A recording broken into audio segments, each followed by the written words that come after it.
How's it going, everybody? Welcome back to another edition of the Go Forward Show. We are here at NRB in beautiful Nashville, Tennessee. We have Gracie Lynn, who is an author with the Christian Authors Network, and she is here promoting her beautiful new book, The Journey Begins, Finding My Father series.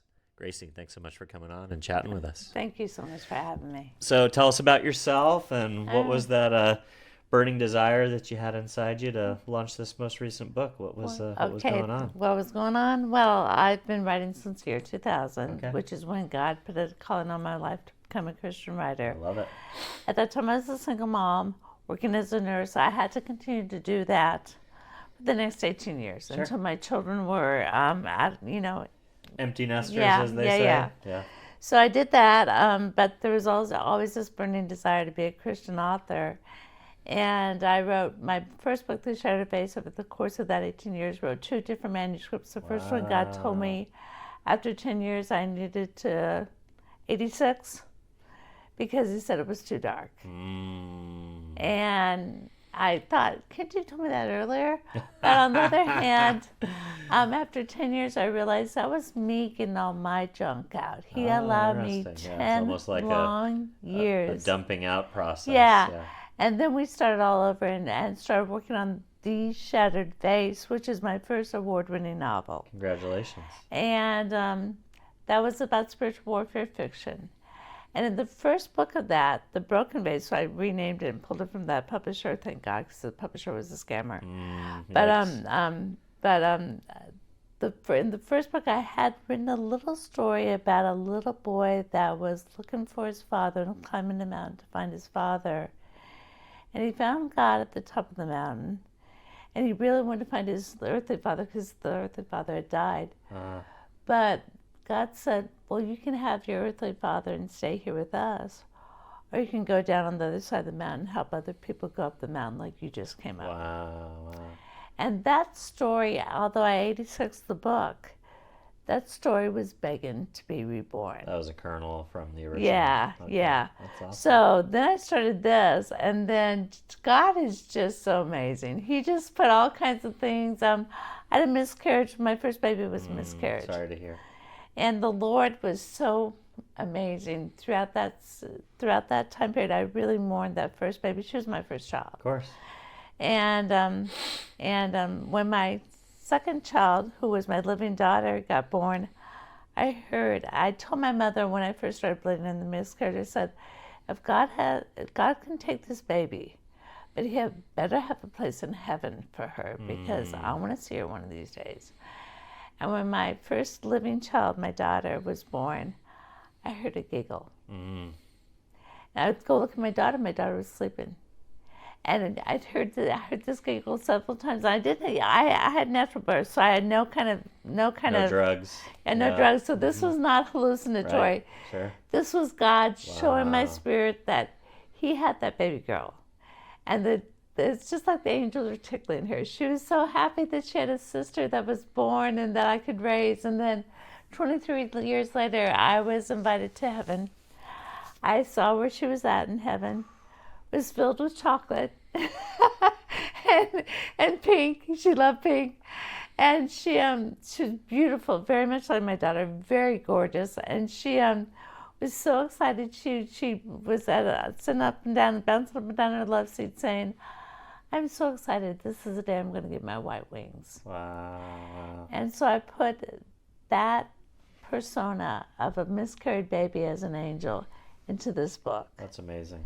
to give those who have miscarried some comfort and hope that they will see their children again if they go to heaven. I love that. Did you have a vision or a near-death experience or?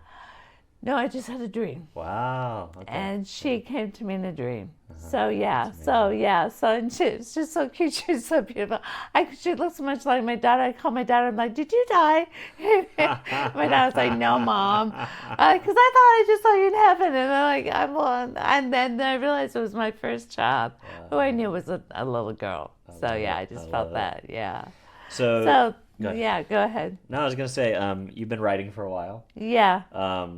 Obviously more active and full time in more recent years now that you've got your first and second book. I wonder, as you have seen technology changed since you started the process to now? One of the big themes of NRB this week is AI. Right? Yeah, yeah. We are now at peak AI, or Yeah. heading in that direction. I wonder, as a writer, have you found ways to use AI in a way that's productive or helpful to your writing process? The way you can use AI as in an ethical and productive way is you create first. Like with this book, I used AI a lot for descriptions. So I made it really made everything very like in the celestial realm, very ethereal, very, very supernatural. So it was visual. good at that. Now, my third book, I come down to earth, and I don't have any celestial in the third book in this series. So I don't use it a lot now. Interesting. Because I don't need it. It's back down to earth, things are real. On the third book, I examine godly discipline. I examine a man who has misused godly discipline to beat his child till he bled. Yikes. So that is the thing I'm addressing in the third book. So that I don't need a lot, and I use it sometimes. That a lot of times I will write a portion and I'll plug it into AI, saying, "Well, what do you think about this?" And sometimes it will teach me. Interesting. Like recently, I had something that was a long dialogue, and it said, "Well, you need grounding in this dialogue. You need like action to break it up, otherwise you'll lose the reader." Yeah, because it's too much talking. Yeah, exactly. So I thought, well, that was a really good idea. So normally I always talk with AI about emotional pacing, especially in a book of abuse. You have to have emotional pacing to make sure that you, you lift it back up, that you lift it back up, that you lift it back up. I'm always, slightly shocked when I look at my wife crying in a chair.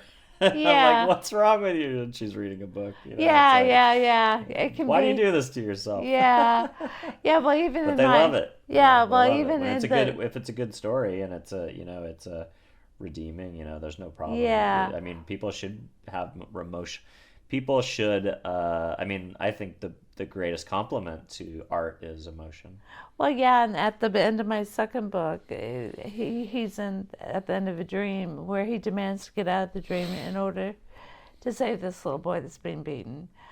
But in the end, I have this scene where he sees this little boy being beaten. The little boy's praying for somebody to come save him. And every time I read that scene, I cry. Because, I wrote it, but I still cry. Because it is just so visceral how horrible the abuse is. And there are children that are being abused. And there are children that are being abused by parents who think that they're doing what God wills, who do not know the original Hebrew translation of the spare the rod, spoil the child. Spare the rod means you guide your children. And in the books, I teach about, through fiction though, I teach about using the Word of God to correct your child. In From the Valley to the Palace, Daisy, the older angelic sister, teaches James about how to not be a victim by going step by step through the life of Joseph. And in my fourth book, I'm going to talk about bullies. I'm going to go through the life of David and Saul. So there's so many applications that you can get with the Bible that are very, very relevant to today. And you can teach from the Bible and teach your children how to do things according to God's will by using the Bible without ever even lifting a rod in spanking or in abuse. I think spanking with a hand to get somebody's attention, to get a little sting is fine.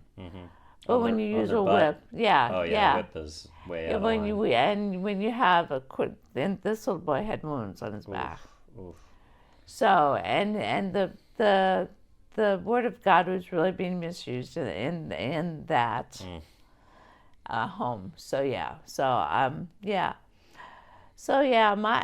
I never was whipped that much. My dad was the one that did the spanking, and he would do it with great restraint. Yeah, It'd be one.